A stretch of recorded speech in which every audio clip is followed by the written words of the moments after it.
जिज्ञासु मित्रों, बहुत बहुत अभिनंदन है आप सभी का दिव्य सृजन में। प्रत्येक दिवस की भांति आज भी हम यहाँ पर लाइव चर्चा का यह कार्यक्रम शुरू कर रहे हैं और आज का जो विषय है शब्द सिद्धि, पूर्व जन्म का ज्ञान कि हमें पिछले जन्मों का ज्ञान कैसे होता है। तो पूर्व जन्म का ज्ञान और शब्द सिद्धि, यह शब्द सिद्धि क्या विषय है। महर्षि पतंजलि सिद्धियों की चर्चा करते हैं और शब्द सिद्धि के बारे में बताते हैं। पहले उन्होंने बताया कि कैसे काल के बारे में जानकारी प्राप्त हो जाती है। योगी यदि संयम करे तो काल का ज्ञान उसे हो जाता है।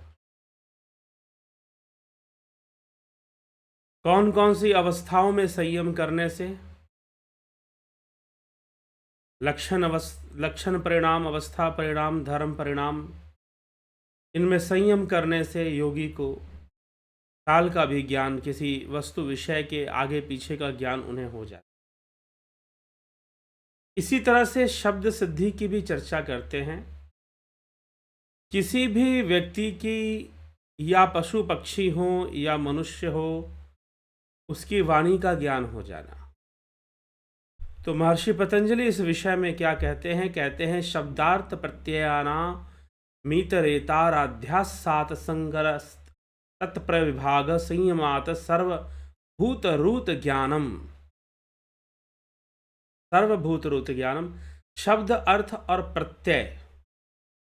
शब्द मतलब जो शब्द प्रकट हुआ, जो ध्वनि प्रकट हुई। मैं बोल रहा हूं, कुछ ध्वनि प्रकट हो रही है, ठीक है।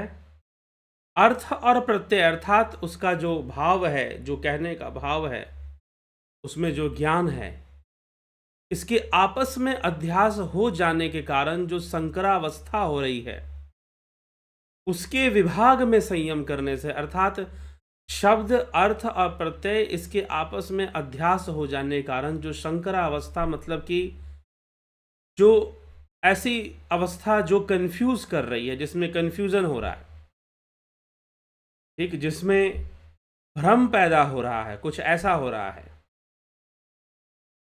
तो यदि भ्रम पैदा हो रहा है, कंफ्यूजन हो रहा है, ऐसी कोई स्थिति बन रही है, शब्द उस बाह्य विषय का बोध होता है जो मन की किसी वृत्ति को जागृत कर देता है, ठीक ना। अर्थ कहने से शरीर में का वह जो प्रवाह समझना चाहिए, जो हमें जो समझ में आनी चाहिए बात, वो उसका अर्थ है। और उस अर्थ से जो अनुभूति प्राप्त हुई, जो समझ पैदा हुई, वह ज्ञान है। ज्ञान से मन की प्रतिक्रिया को समझना चाहिए, ज्ञान से मन की प्रतिक्रिया को समझना चाहिए, जिससे विषयानुभूति होती। इन तीनों के मिश्रित होने से ही हमारे इंद्रियाग्रह विषय उत्पन्न होते हैं। मान लीजिए कि कोई शब्द सुना गया और फिर तो शब्द जब होगा तो एक कंपन होगा। तत्पश्चात जो हमारे कान हैं, हमारी जो कर्ण इंद्रियां हैं, कान द्वारा मन में एक बोध प्रवाह उत्पन्न हुआ उस शब्द से। उसके बाद मन में प्रतिक्रिया की और मैं उस शब्द को जान सका। मैंने जो यह शब्द को जाना, वह तीन पदार्थ का, ये जो शब्द का ज्ञान है, वो तीन पदार्थ का मिश्रण है। पहला है कंपन, दूसरा है अनुभूति प्रवाह और तीसरा है प्रतिक्रिया। वह प्रतिक्रिया ही ज्ञान है उस शब्द के विषय में। मान लीजिए कि किसी ने कुछ बोला, कुछ कहा, तो उसके एक वाइब्रेशन, तो कंपन तो हो ही रहा है। वो कंपन को आपके कान ग्रहण करते हैं, हमारे जो कान है ग्रहण करते हैं, एक अनुभूति वहां पर बनती है और उसके प्रति जो प्रतिक्रिया है वही ज्ञान की अवस्था बनती है, शब्द से उत्पन्न जो ज्ञान है। पहले इस बात को समझना चाहिए। ये तीन व्यापार पृथक नहीं किए जा सकते, ये तीनों एक साथ हो सकते हैं और होते हैं, पर अभ्यास के द्वारा योगी उनको पृथक कर सकते हैं, इनका संयम करने से। जब मनुष्य इनको अलग करने की शक्ति प्राप्त कर लेगा संयम से, तब वो फिर जिस किसी शब्द में संयम का प्रयोग करे, वह उसी क्षण उसका अर्थ भी समझ जाएगा। जिसको प्रकाशित करने के लिए वह शब्द उच्चारित हुआ है, फिर वह शब्द चाहे मनुष्य के द्वारा किया गया हो या फिर पशु के द्वारा किया गया हो, किसी प्राणी के द्वारा किया गया हो, चाहे आदमी बोल रहा हो, चाहे चिड़िया बोल रही हो या कोई जानवर बोल रहा हो। कहने का मतलब क्या है? यहां कहने का मतलब यह है कि शब्द प्रकट हुआ। मान लीजिए आप किसी दूसरे देश में चले गए और वहां की भाषा आपको समझ में नहीं आती है। भारत में जितनी भी भाषाएं हैं, भारत देश में मैं आपको बताऊं, जितनी भी भाषाएं हैं वो सब आपस में एक दूसरे से मिलती जुलती हैं, ठीक है। लेकिन अगर पहले ही आपके दिमाग में भर दिया जाएगा कि वो भाषा तो बहुत अलग है, समझ नहीं आती है, तो ऐसा नहीं है।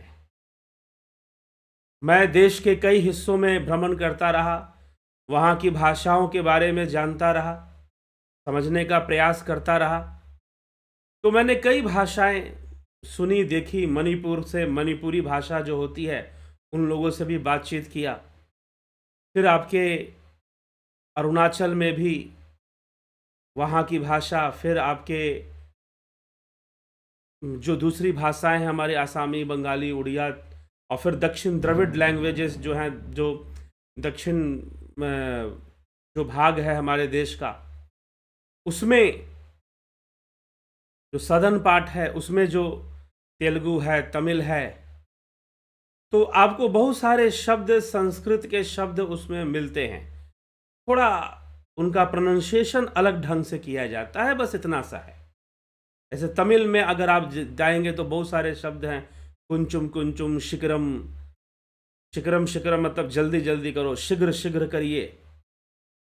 हाँ, प्रोनाउंसिएशन, बोलने का ढंग आपको थोड़ा सा अलग मिलेगा, प्रोनाउंसिएशन लोग बदले हुए मिलेंगे, लेकिन बहुत सारे शब्द ऐसे ही असमीज लैंग्वेज में बहुत सारे शब्द हिंदी के ही होते हैं। ऑलमोस्ट 65% वर्ड हिंदी के ही मिल जाएंगे असमीज में, लेकिन संस्कृत के हिंदी के ही मिलेंगे, लेकिन उनका जो प्रोनाउंसिएशन है थोड़ा अलग होगा। तो भारतीय भाषाएं बहुत हद तक एक दूसरे से काफ़ी मिलती जुलती हैं, बहुत ज़्यादा आपको अंतर दिखाई नहीं देता है। लेकिन अगर आप किसी ऐसे देश में चले जाएं जहाँ की भाषा बिल्कुल अलग हो, अफ्रीकन में चले जाएं या आप कहीं और यूरोपियन कंट्री में, चलो लोग आजकल जर्मन, फ्रेंच भी कुछ जानते हैं, लेकिन अगर ऐसी भाषा में चले जाएं तो आप कैसे समझेंगे? तो अगर आपके अंदर एक परिपक्व एकाग्रता है, तो महर्षि पतंजलि यहां पर कह रहे हैं कि शब्द, अर्थ और प्रत्यय, ये तीन चीजें हैं अलग अलग, लेकिन तीनों आपस में जुड़ी हुई हैं। शब्द पैदा हुआ, शब्द उत्पन्न हुआ, तो उसके साथ उसका अर्थ भी उत्पन्न हुआ, उसका प्रत्यय भी उत्पन्न हुआ। तो आपको कंफ्यूजन कहां पर है? आपको कंफ्यूजन मात्र ध्वनि से है। आपको कंफ्यूजन, मान लीजिए कि मुझे प्यास लगी है, मैं कहूंगा पानी ले आओ, एक तमिलियन व्यक्ति बोलेगा तन्निर कांडुआ, मतलब कि तन्निर कांडुआ मतलब कि पानी लेकर आओ। तीसकुंड्रा तेलुगु वाला बोलेगा लेकर आओ। तो आप जब उस शब्द को सुनेंगे तो वो जो शब्द है उसके शब्द को ना पकड़कर आपने उसमें जब भी कोई कुछ बोलेगा, चाहे चिड़िया बोले, मान लीजिए पक्षी बोले, जानवर ही बोलता है, तो जब वो बोलेगा वास्तव में वो जो वर्ड्स जो पैदा हो रहे हैं वो मुख्य नहीं है, उसका अर्थ, उस वर्ड में कहीं ना कहीं उसका अर्थ भी तो छुपा हुआ है, उस शब्द में एक भावना भी तो छुपी हुई है, भावना भी तो छुपी है ना। तो ये तीन चीजें उसमें छुपी हुई हैं, एक है उसका अर्थ और एक है उसका भाव, उसका ज्ञान, उसकी प्रतिक्रिया जो हम प्राप्त करते हैं। तो जब कोई बोलता है, पशु पक्षी बोले या मनुष्य बोले, तो क्या होगा कि वो जो वाइब्रेशन है, उस वाइब्रेशन और उसके अर्थ को वो अलग अलग कर कर कैसे अलग करेगा? अपनी एकाग्रता शक्ति से, अपने फोकस से, ठीक है। उसका संयम करेगा वो, और संयम कर कर वह क्या है कि उसके शब्द को नेग्लेक्ट कर देगा। कहाँ ध्यान लगाएगा? उसके भाव पर, और अपनी एकाग्रता से वो उसके भावनाओं को समझ जाएगा, और जो भी उसने बोला है वो समझ जाएगा। जैसे कि महर्षि वाल्मीकि ने जो क्रौंच पक्षियां होती हैं, क्रौंच और क्रौंचियां, उनके विरह वेदना को सुन लिया। कहते हैं कि विरह वेदना को सुन लिया, और जब उनकी विरह वेदना को सुन लिया तो उनके मन में इच्छा हुई कि यह दुख कब दूर होगा, इस तरह से आतताई जीवों को कब तक सताते रहेंगे, इसका अंत होना चाहिए। तो उस समय उन्होंने वाल्मीकि रामायण की रचना कि भगवान आएंगे और एक बार ये जो संतुलन प्रकृति का बिगड़ रहा है पापियों के कारण, उसे खत्म करेंगे। तो उसको समझ लिया कि इसका अर्थ क्या है।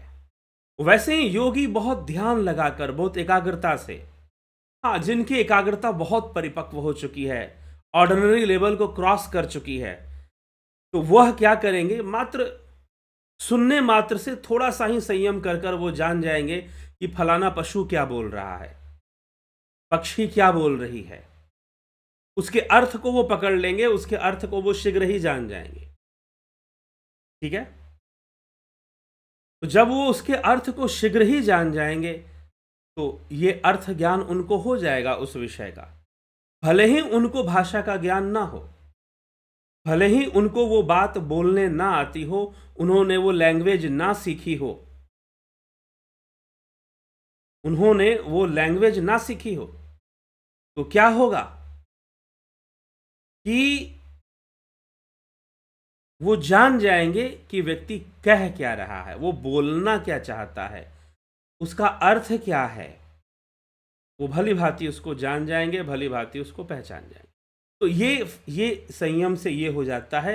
ये तीन चीजें एक साथ, जब भी कोई कुछ बोलता है, जब भी कोई कुछ बोलता है तो तीन चीजें एक साथ प्रकट होती हैं। एक तो शब्द हो गया, वाइब्रेशन जो है, जो ध्वनि है वो हो गया। जैसे कि आप अभी मुझे सुन रहे हैं तो आप तीन चीजें पकड़ रहे हैं। क्या चीज, क्या क्या पकड़ रहे हैं?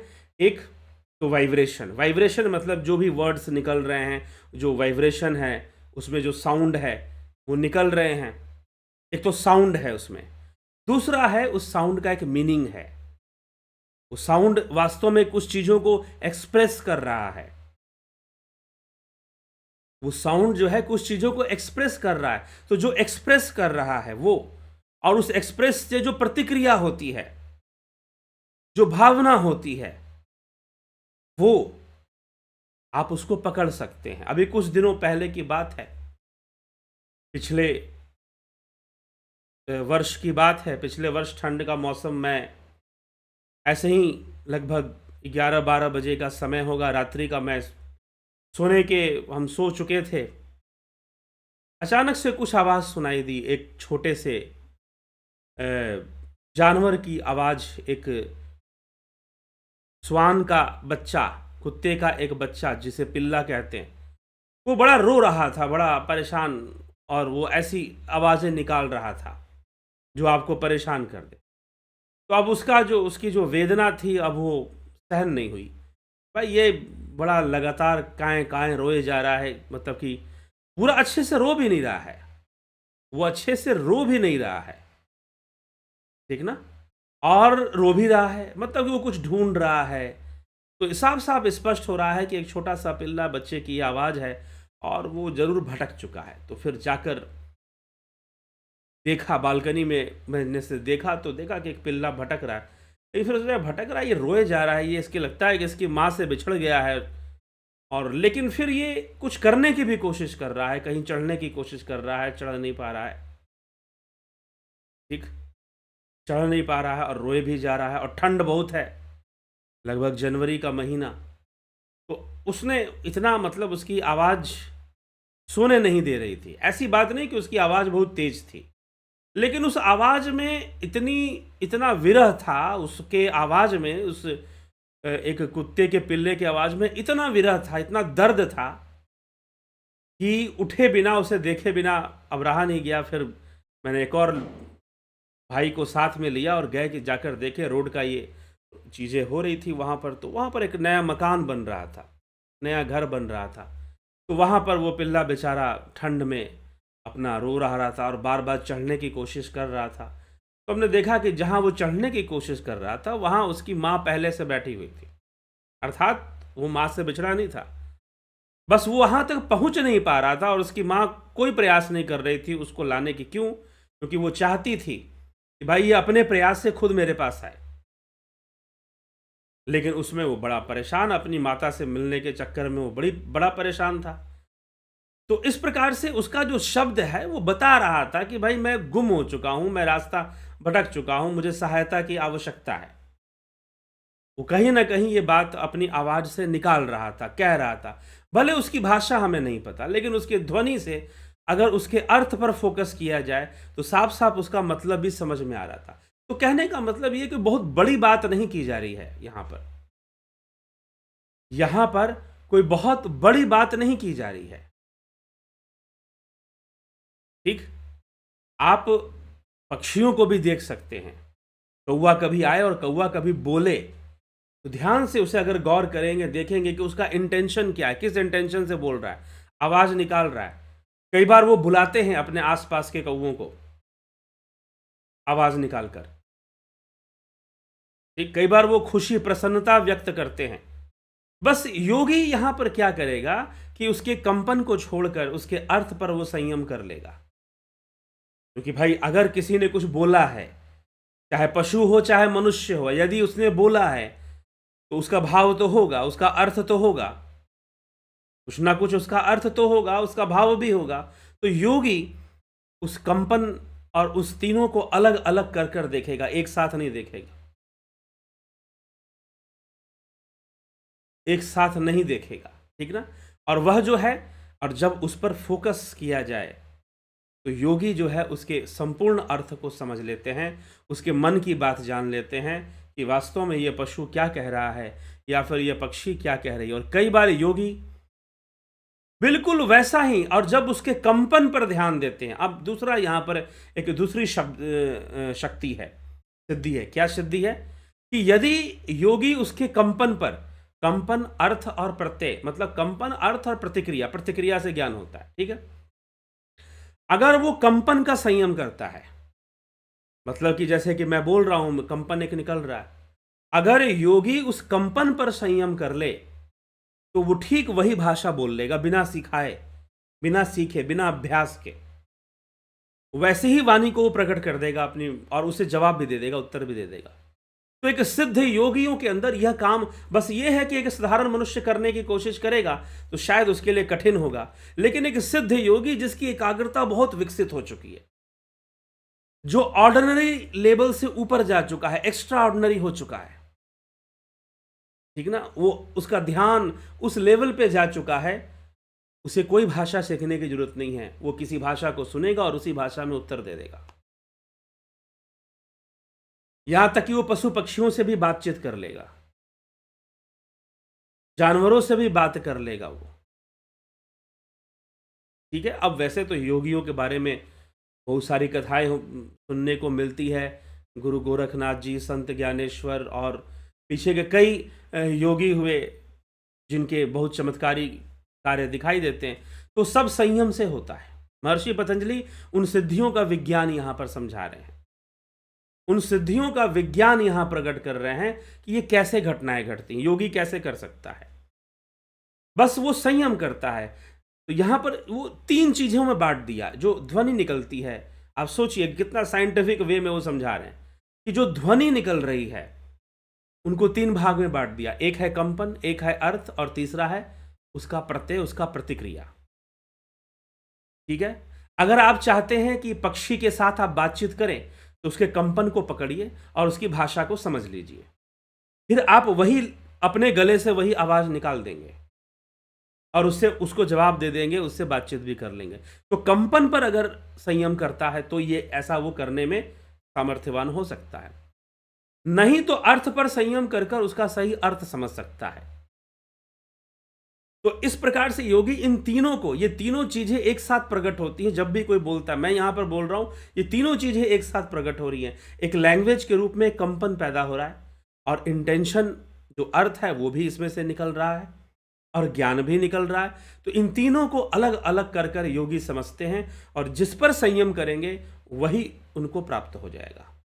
अगर कंपन पर संयम करेंगे तो वो लैंग्वेज उनको आ जाएगी, तुरंत वो उस लैंग्वेज को सीख लेंगे और उसी भाषा में उसको समझा देंगे, वैसे ही भाषा बोलने लगेंगे। ठीक है, तो योगी जो है, योगियों के अंदर ऐसे गुण जो है होते हैं। और ऐसी बात नहीं कि ये हमारे अंदर नहीं है, ये हर मनुष्य के अंदर, एक साधारण मनुष्य के अंदर ऐसी क्षमता है, लेकिन वो असामान्य रूप से जब विकसित हो जाती है, जब आपका फोकस बहुत बढ़ जाता है, जब आपकी धारणा सिद्ध हो जाती है।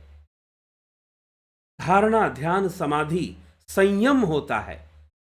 अगर योगी उस पक्षी की आवाज सुनकर उसमें संयम कर ले, मतलब उसके कंपन में अगर संयम कर ले, धारणा कर ले उसका, और उसी में एक रत हो जाए, उसी में समाधिस्थ हो जाए उसके कंपन में, तो उसकी भाषा का संपूर्ण ज्ञान उसे अपने आप हो जाएगा, और वह जो है वो भाषा बोल भी पाएगा, अपने गले से वैसे ही ध्वनि निकालेगा और वैसे ही आवाज में वो बात भी कर लेगा।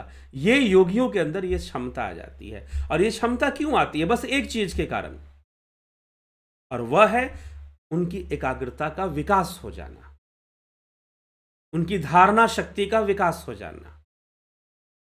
धारणा, ध्यान, समाधि, संयम कर लेने से यह बात समझ में आनी शुरू हो जाती है। वैसे ये साधारण रूप से भी होती है, लेकिन साधारण रूप से कई बार हमारी इच्छा से नहीं हो पाती है। लेकिन योगी अपनी इच्छा मात्र से, योगी अपनी इच्छा मात्र से ऐसा कर सकने में समर्थ होते हैं। बस यही फर्क है। इसीलिए कभी भी सिद्धियों को लेकर कंफ्यूज मत होइए। सिद्धियां अभी कोई पीछे मुझको मिला था, वो कहते कि सिद्धियां ऐसे आ जाएंगी, सिद्धियां वैसे आ जाएंगी, वो सिद्धि मेरे सामने सिद्धि प्रकट हो गई। ने कहा सिद्धि प्रकट कहां से हो गई? वो देवी के रूप में सिद्धि प्रकट हो गई और उसने कहा कि मैं सिद्धि हूं, मैं तुम्हारे अंदर प्रवेश कर रही हूं। ऐसी कोई सिद्धि, हमारे महर्षि पतंजलि ऐसे किसी भी सिद्धि की चर्चा नहीं करते। योग विज्ञान ऐसे किसी भी सिद्धि की चर्चा नहीं करता कि कोई सिद्धि आपके सामने प्रकट हो गई, आपके शरीर के अंदर प्रवेश कर गई। जी नहीं, सिद्धि आपकी साधना की परिपक्वता है। आपकी साधना परिपक्व हो जाएगी तो आपकी एकाग्रता में वो शक्ति होगी कि वो बड़े बड़े जो लेयर्स हैं, जो बंधन है, जो माया के जो लेयर्स हैं, उसको वो छेद कर कर निकल जाएगी। Just like a quantum physics. जो क्वांटम पार्टिकल्स होते हैं उनकी फिजिक्स अलग होती है, वो नॉर्मल फिजिक्स की तरह नहीं काम करती। उनके ऊपर उस तरह से ग्रेविटेशन का लॉ काम नहीं करता है। ठीक है, वैसे ही आपके फोकस पर, आपकी एकाग्रता और आपकी मानसिक शक्तियों पर गुरुत्वाकर्षण काम नहीं करेगा, वहां पर क्वांटम फिजिक्स फिर काम करेगी। ठीक है, गुरुत्वाकर्षण की शक्ति जो ग्रेविटेशनल फोर्स है वो आपके शरीर को गिरा सकता है, आपके मन को नहीं गिरा सकता। मन के ऊपर उसकी फिजिक्स लागू नहीं होगी। ठीक है, यही चैलेंज था क्वांटम फिजिक्स और क्लासिकल फिजिक्स को लेकर। क्वांटम फिजिक्स ने चैलेंज किया कि भाई तुम जितना भी बताते हो वो मेरे ऊपर लागू नहीं होता। हाँ? आज जितने भी आप टेक्नोलॉजी यूज कर रहे हो, इलेक्ट्रॉनिक जो यूज कर रहे हो आप, इलेक्ट्रॉनिक जो यूज कर रहे हो आप, टच स्क्रीन मोबाइल यूज कर रहे हो, इंटरनेट चल रहा है, इनके ऊपर क्लासिकल फिजिक्स के लॉ लागू नहीं होते। ठीक है, वैसे ही हमारा जो फोकस है, हमारी जो एकाग्रता है, हमारी जो कंसंट्रेशन है, इसके ऊपर भी प्रकृति के पर्दे उखड़ने शुरू हो जाते हैं, और वह योगी बड़ी आसानी से एक लेयर को पार कर कर उस परे में चला जाता है और बहुत कुछ जानने समझने की क्षमता रखता है, देखने की क्षमता रखता है। ये योगी के साथ यहीं पर सिद्धियां उसे मिलती हैं। ठीक है, और इसी प्रकार से, इसी तरह से आगे बढ़ते हुए महर्षि पतंजलि क्या कहते हैं इस विषय में अगले सूत्र में, जरूर आपने इसको समझ लिया होगा कि शब्द सिद्धि क्या है। जी हाँ, उसके अर्थ को जान सकता है, यहां तक कि सेम उसी लैंग्वेज में वो बात कर सकता है योगी चाहे तो। फिर संस्कार साक्षात, संस्कारों का साक्षात करके, संस्कार साक्षात करणात पूर्व जाति ज्ञानम, महर्षि पतंजलि कहते हैं यहां पर संस्कार साक्षात कर लेने से, संस्कार साक्षात करणात पूर्व जाति ज्ञान, संस्कारों को प्रत्यक्ष कर लेने से पूर्व जन्म का ज्ञान हो जाता है। हम जो कुछ भी अनुभव करते हैं वह समस्त हमारे चित्त के तरंग के रूप में आया करता है। वह फिर चित्त रूपी सरोवर की तली में चला जाता है और क्रमशः सूक्ष्म से सूक्ष्मतर हो जाता है। वह बिल्कुल नष्ट नहीं हो जाता, वह वहां जाकर अत्यंत सूक्ष्म भाव से रहता है। यदि हम उस तरंग को फिर से ऊपर ला सकें तो वही स्मृति कहलाती है। अतएव योगी यदि मन में इन सब पूर्व संस्कारों में संयम कर सके तो पूर्व जन्म की बातें अपने लिए जान जाएगा। लेकिन महर्षि पतंजलि एक और रहस्य प्रकट कर रहे हैं, प्रत्यस्य परचित ज्ञानम, दूसरे के शरीर में जो सब चिन्ह हैं और उसके व्यक्ति के संस्कार हैं उनमें अगर संयम कर ले तो उस व्यक्ति का भी पिछला जन्म जान जाएगा। योगी के लिए असंभव नहीं है। ठीक, न च तत्सालंबनम तस्या विषय भूतत्वात्, लेकिन उस चित्त का अवलंबन क्या है यह वे नहीं जान सकते, क्योंकि वह उनके संयम का विषय नहीं है। उनके चित्त का अवलंबन क्या है यह उनके संयम का विषय ना होने के कारण यह उसको नहीं जानते। ठीक, क्यों? क्योंकि उन्होंने तो संस्कारों में संयम किया है। ठीक, तो किसी भी व्यक्ति के शरीर में संयम अगर वो करते हैं, किसी व्यक्ति के शरीर के चिन्ह में अगर वो संयम करते हैं, उसके हाव भाव पर संयम करते हैं, ध्यान से किसी के हाव भाव को देखते हैं, तो उसके द्वारा उस व्यक्ति के मन में उसका समय क्या चल रहा है उसको जानने के लिए दो बार संयम करने की आवश्यकता होगी। करेंगे तो वह भी जान जाएंगे। शरीर के लक्षणों में संयम करके, मन में संयम करके, तब उस व्यक्ति के मन के समस्त भाव जान जाएंगे, मतलब अंतर्यामिता उनके अंदर आ जाती है। ठीक है,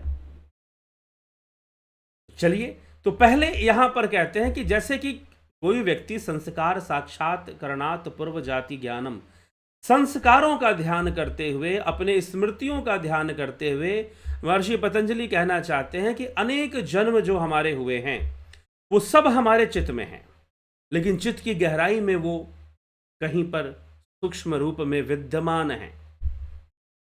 जो अनेक संस्कार हैं हमारे, वो चित्त की गहराई में कहीं पर सूक्ष्म रूप में विद्यमान हैं। हम उनको नहीं जानते, हमें उनका ज्ञान नहीं हो पा रहा है। क्यों नहीं हो पा रहा है भाई? क्योंकि वहां तक हम पहुंच नहीं रहे हैं, हमें इसीलिए उनका ज्ञान नहीं हो पा रहा है। तो हमें वहां तक पहुंचना पड़ेगा, उस स्मृति तक पहुंचना पड़ेगा, कुरेदना पड़ेगा अपने संस्कारों को, अपने चित्त को, उसके अंदर घुसने का प्रयास करना पड़ेगा। ठीक है, तो जब आप उसके अंदर प्रवेश करेंगे, अपने संस्कारों में, अपने चित्त में जब आप प्रवेश करेंगे और उसका संयम करेंगे पूरी एकाग्रता के साथ, मैंने कल भी कहा था कि जानो, पीछे चलते जाओ, पिछले वर्ष में कहाँ थे, क्या क्या किया, एक बार सोचो, उसके पीछे का याद करो, उसके पीछे का याद करो, पीछे का याद करो, अपने जीवन में वो आखिरी कौन सी बात याद है बचपन की, से याद करो। इस तरह से आप चित्त के सूक्ष्म रहस्यों को, संस्कारों को खुरेदना शुरू कर देंगे। जितना अधिक फोकस आपका होगा, ये फोकस कैसे काम करता है? लेजर बीम की तरह काम करता है। आजकल लेजर बीम से ऑपरेशन कर देते हैं लोग, आजकल लेजर बीम से ऑपरेशन कर देते हैं लोग। तो वो लेज़र बीम की तरह काम करेगा आपकी एकाग्रता जो है, और वो अंदर से निकाल के लाएगा रहस्यों को। ठीक है? तो अंदर से रहस्यों को, तो आप अपने पिछले जन्मों की जो चीज़ें हैं उसको भी सामने आ जाएंगी, वो भी सामने आनी शुरू हो सकती हैं, होती हैं, हो सकती क्या है, होती ही हैं। तो यह विषय है। तो यह पूर्व जन्म का ज्ञान भी योगी अपने लिए भी कर सकता है और दूसरों का भी कर सकता है। कैसे जी? सर्वप्रथम वो कहते हैं कि किसी के मनोभाव को समझना है तो व्यक्ति उसके शारीरिक लक्षण पर थोड़ा संयम कर ले। अगर उसके शारीरिक लक्षण पर थोड़ा सा संयम करता है, संस्कारात साक्षात्करणात् पूर्व जाति ज्ञानम, पूर्व जाति का अर्थ है पूर्व जन्म, ठीक ना। प्रत्यस्य परचित ज्ञानम, दूसरे के शरीर में जो सब चिन्ह है उनमें संयम करने से उस व्यक्ति के भी मन का ज्ञान, उसके भावनाओं का ज्ञान हो जाता है, उसके संस्कारों का पता चल जाता है, और उसके संस्कारों में संयम अगर कर दे तो उस व्यक्ति के भी पिछले जन्मों को जान जाएगा, उस व्यक्ति के भी पिछले जन्मों को जान जाएगा। आजकल पास्ट लाइफ रिग्रेशन और बहुत सारी क्या क्या चीजें चलती है, मैंने सुना है कि पास्ट लाइफ रिग्रेशन, कहीं पर आप जाओगे आपको लिटा दिया जाएगा, कुछ म्यूजिक सुनाया जाएगा, कुछ डायलॉग्स बोले जाएंगे और आपको अपनी पिछली जन्म में ले जाए, देखो अपनी तुम पिछले जन्म में क्या थे, हुआ रही हो, देखो आप अपना पिछला जन्म देखना शुरू कर देंगे। ऐसी कुछ बातें कही जाती हैं। यहां पर महर्षि पतंजलि टेक्निक दे रहे हैं, यहां पर महर्षि पतंजलि तकनीक दे रहे हैं कि पिछले जन्मों को कैसे जान सकते हो। लेकिन उससे पूर्व कि ये सारी चीजें आप जान पाओ और ये सारी चीजें आप कर पाओ, सबसे बड़ी आवश्यकता क्या है कि आप अपनी एकाग्रता को विकसित करो। ठीक है, आप ध्यान योग का विकास करो, योग का विकास अपने अंदर पहले करो। ये तो इवॉल्व्ड, जो लोग इवॉल्व हो चुके हैं, दिस इज द इवोल्यूशन। आप इवॉल्व हो चुके हैं, तो जब आप इवॉल्व हो चुके हैं, जब आप विकसित हो चुके हैं, तो आपके लिए काम बहुत सरल हो जाएगा, उस योगी के लिए काम बहुत सरल हो जाएगा। ठीक है, वो आसानी से इसको कर पाएगा, फिर ऐसा संयम कर पाएगा। संस्कारों में पहले किसी व्यक्ति का मनोभाव जानना है तो उसके लक्षण पर संयम कर कर उसका मनोभाव भी जान लेगा, और उसके संस्कारों पर संयम कर कर उसके पिछले जन्म की पूरी कहानी जान लेगा। तो एक सिद्ध योगी यह सारी चीजें कर सकता है। एक सिद्ध योगी ऐसा भी कर सकता है, वो पुनर्जन्म, पिछले पुनर्जन्म नहीं, पूर्व जन्म की बातें अपने लिए भी जान सकता है और दूसरों का भी जान सकता है। लेकिन सबसे बड़ी बात यह है कि जो योग प्रवृत्ति का व्यक्ति होता है वो खुद ही व्यर्थ ही बहुत कुछ जानने में विश्वास नहीं करता, क्योंकि ज्ञानम बंधा, ज्ञान ही तो बंधन है। सबके पिछले जन्म की जानने की उसकी इच्छा नहीं होती। जब तक बहुत विशेष प्रयोजन ना हो तब तक योगी ऐसा नहीं करता कि वो किसी के पिछले जन्म की बात जान जाए। प्रदर्शन के लिए नहीं, और ना ही अर्निंग के लिए कि आओ भाई पास्ट लाइफ रिग्रेशन मैं तुमको करवा देता हूं, इतना पैसा दे दो, उसके हिसाब से भी नहीं।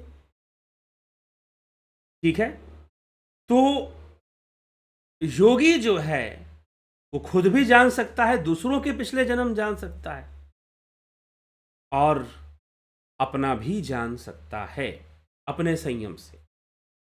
ठीक है, लेकिन अनायास जब तक इसकी विशेष आवश्यकता ना हो तब तक योगी ऐसा नहीं करते, तब तक ऐसा करने का वो प्रयास नहीं करते, जब तक इसकी विशेष आवश्यकता ना पड़े। तो यह भी साथ में है। ठीक, नहीं तो लोग पकड़ ले कि भाई हमारा पिछला जन्म बताओ, हमारा पिछला जन्म बता दो। योगी क्या करेगा कि भाई तुम भी योग सीखो, तो मनुष्य जीवन तुमको मिला है ना, तुम भी योग सीखो, योगी बनो। इसलिए कृष्ण अर्जुन को योगी बना रहे हैं। तस्माद योगी भवा अर्जुना, अर्जुन तू योगी बन जा। तस्माद योगी भवा अर्जुना, अर्जुन तू योगी बन जा, योगी, तुझे योगी बनना चाहिए। तो अर्जुन को योगी बनाया जा रहा है। तो योगी का जो सबसे बड़ा एक दान होता है कि वो दूसरों को योगी बनाता है। ठीक है? तो हमें इस विषय को ये समझना चाहिए। तो इसमें महर्षि पतंजलि ने एक तो बताया कि शब्द का ज्ञान उसे कैसे हो सकता है, भाषा का ज्ञान उसे कैसे हो सकता है, योगी को कैसे संयम करेगा। तो यहाँ पर वो पूरा टेक्निक एक्सप्लेन कर रहे हैं कि भाई जो भी कोई बोलता है उसमें 3 चीजें होती हैं। कंपन होता है, अर्थ होता है, प्रत्यय होता है। तो इन 3 चीजों में अगर संयम किया जाए तो उसके बारे में पता चल जाए। कंपन का संयम करोगे तो उसके भाषा का ज्ञान हो जाएगा, वही भाषा तुम भी बोल लोगे, बिना सीखे बोलोगे फिर। ठीक? अगर वह अर्थ पे संयम करता तो पूर्ण मतलब जान जाएगा कि भाई ये जानवर या पशु या पक्षी या आदमी क्या कहना चाहता है, इसका इंटेंशन क्या है, इसकी नीयत क्या है, अर्थ क्या है इसका, सही सही उसको भी वो जान जाएगा। दूसरा, महर्षि पतंजलि कह रहे हैं कि अगर वो अपने ही संस्कारों का ध्यान करे और अपने ही स्मृतियों को अगर संयम में ले आए, एकाग्रता में ले आए, तो अपने पिछले जन्म को भी जान जाएगा। और साथ ही साथ योगी जो है अपने पिछले जन्म को भी जान जाएगा। किसी दूसरे व्यक्ति का संस्कारों का या उसके लक्षण का, उसके चिन्हों का अगर वो संयम करे तो उसके मनोभाव को भी जानेगा और उसके भी आगे पीछे का सब जान जाएगा। तो योगी लोग बड़े ही डिटेक्टिव टाइप के लोग हो सकते हैं फिर। ठीक ना? तो ये चीज़ है। चलिए, लेकिन यह सब संभव है अगर हमें इसकी संभावना का अगर 10% प्रूफ भी मिलता है तो समझ लो कि बाकी बातें भी संभव है। मैं अपने लिए बात कहता हूं कि अगर 10% बात भी सत्य प्रमाणित हो जाती है अपने निजी जीवन में, यद्यपि महर्षि पतंजलि ने बहुत बड़े बड़े सिद्धियों की चर्चा आगे की है, लेकिन इतना मैं जरूर कह सकता हूं कि इनमें से बहुत मामूली थोड़ी अनुभूतियां कर पाना यह संभव है।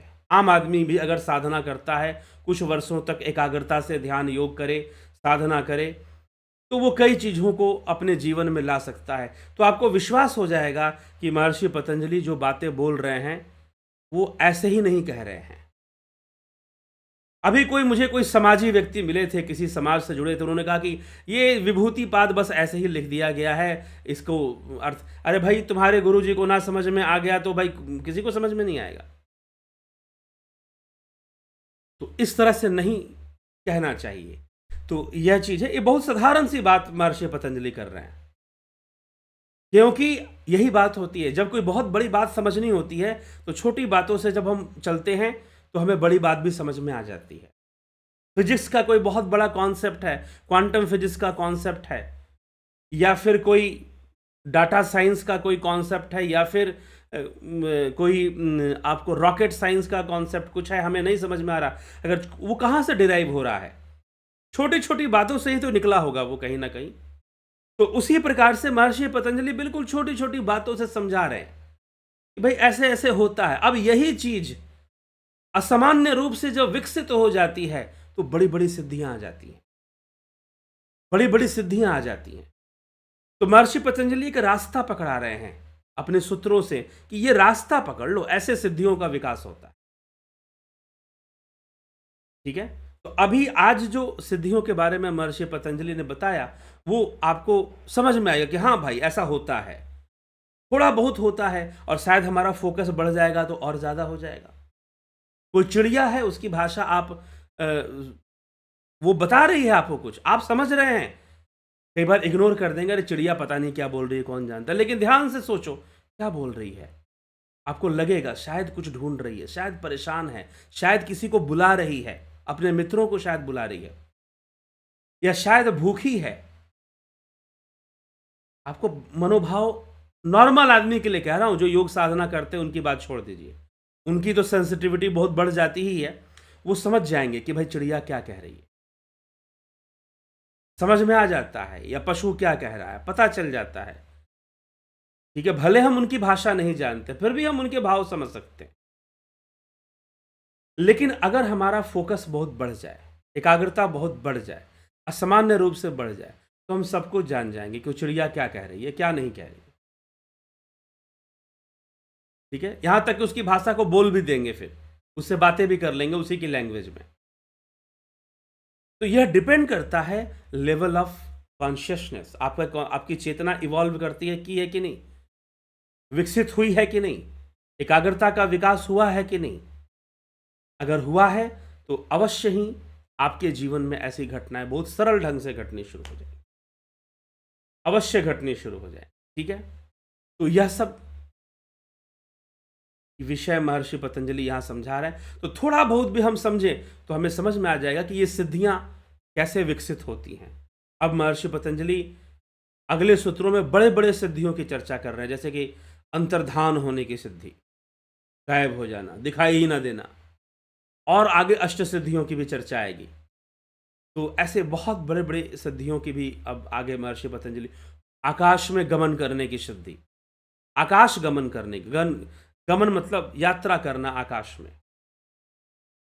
ठीक है, तो ऐसी ऐसी सिद्धियों का विकास योगी के अंदर कैसे हो पाता है, किस तरह से हो पाता है, यह महर्षि पतंजलि बता रहे हैं। हमारा काम है कि हम अभ्यास के रास्ते पर चलते रहें, जो होना है वो अपने आप ही होना शुरू हो जाए, अपने आप ही होना शुरू हो जाए।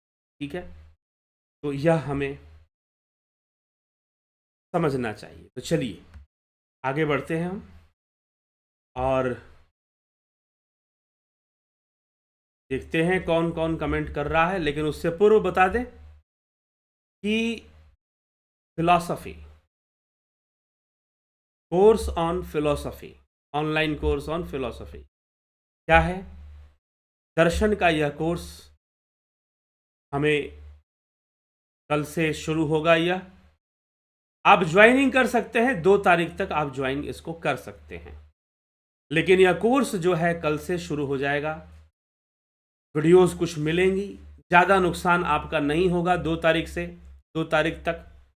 लेकिन अगर 2 तारीख से आप देर करेंगे तो फिर आप नुकसान में जाएंगे, इसलिए 2 तारीख के बाद हम कोई ज्वाइनिंग नहीं लेंगे। जो लोग ज्वाइन करेंगे वो अगले सेशन के लिए करेंगे, नेक्स्ट बैच के लिए फिर करेंगे। ठीक है, तो philosophy, online course on philosophy, तो यह जो कोर्स है हिंदी में होगा, ध्यान रखिएगा। यहाँ अंग्रेजी लिखा हुआ है, इसका मतलब अंग्रेजी नहीं, मतलब अंग्रेजी थोड़ा बहुत जो वेस्टर्न फिलॉसफी है उसमें कुछ अंग्रेजी के शब्द मिल जाएंगे, लेकिन यह कोर्स हिंदी में ही होगा।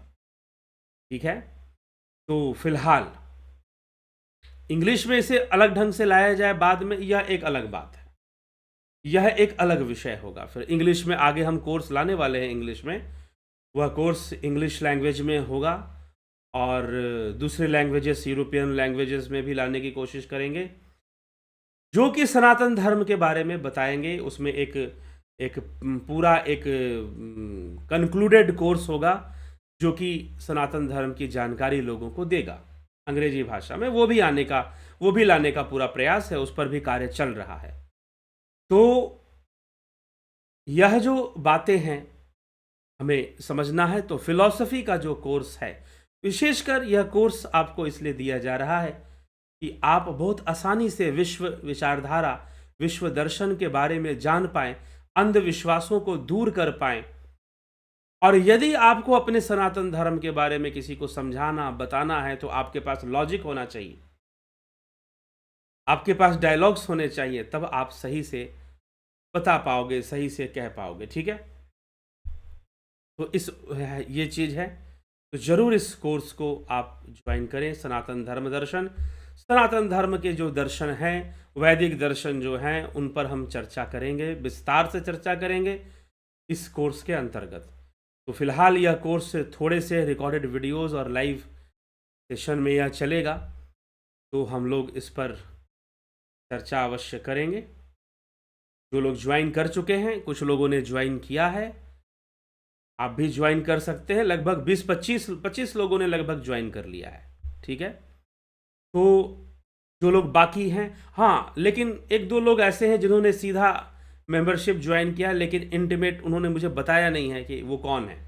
तो जो भी, अगर आप, इसीलिए अभी फ़िलहाल हमने इसको, ज़रूरी नहीं है कि आप मार्स मेंबरशिप ज्वाइन करें। आप चाहे तो सीधा आप व्हाट्सअप नंबर पर, इसमें जो व्हाट्सअप नंबर दिया गया है इस पर 9661802459, इस नंबर पर आप कांटेक्ट कर कर आप पेमेंट का डिटेल ले लेंगे, कहाँ पर हमें पेमेंट करना है। वो छोटा सा अमाउंट है 599, आप अपने यूपीआई, गूगल पे, फ़ोनपे कहीं से भी आप जो है इसको पेमेंट कर सकते हैं और कर कर ये कोर्स आप ज्वाइन कर सकते हैं, ठीक है। नहीं तो जिन लोगों ने मार्स मेंबरशिप ज्वाइन किया, नहीं तो मार्स मेंबरशिप भी ज्वाइन कर ही सकते हैं, ऐसी बात नहीं है। लेकिन अगर मार्स ज्वाइन करते हैं तो आप बताइए हमको, आप हमें बताइए कि आप जो है आपने इस मार्स मेंबरशिप को ज्वाइन कर लिया है। अपना नाम, अपना ईमेल आईडी हमको शेयर कीजिए, व्हाट्सअप मैसेज करके करिए या टेलीग्राम मैसेज कर दीजिए। तो आप जैसे भी इन 2 साधनों से आप कर सकते हैं। और कोर्सेज़ की जो वीडियोज़ हैं वो कल से शुरू हो जाएंगी, 29 अक्टूबर से शुरू हो जाएंगी। लेकिन फिर भी 2 तारीख तक हम धीमी गति से इस कोर्स को ले जाएंगे और 2 तारीख के बाद फिर इस कोर्स को आगे अच्छे से बढ़ेगा। ये तो इसीलिए आप थोड़ा सा समय से ही अगर कर लें, आज कल में कर लें तो सबसे बेहतर है। नहीं तो 2 तारीख तक फिर भी हम समय, 2 तारीख के बाद कोई समय नहीं रहेगा। जैसे कि ध्यान योग में भी होता है, 2 दिन एक्स्ट्रा ज्वाइन के लिए दिया जाता है, बाद में फिर मना कर दिया, नहीं आप ज्वाइन नहीं कर सकते आप, ठीक है।